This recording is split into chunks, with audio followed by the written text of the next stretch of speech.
హనుమత్ ప్రదక్షిణం చేసేటప్పుడు చెప్పవలసిన శ్లోకం ఏమిటో పరాశర సంహిత చెప్పింది.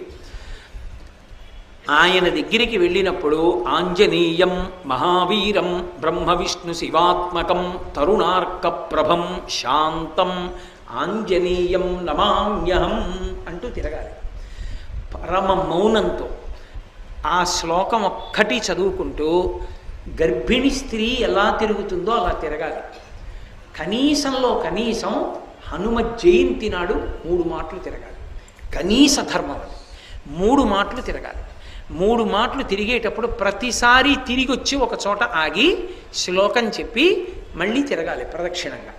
అలా 3 మాటలు తిరిగితే, అందుకే నేను మీతో పరమ సత్యం చెప్తున్నానని జ్ఞాపకం పెట్టుకోండి.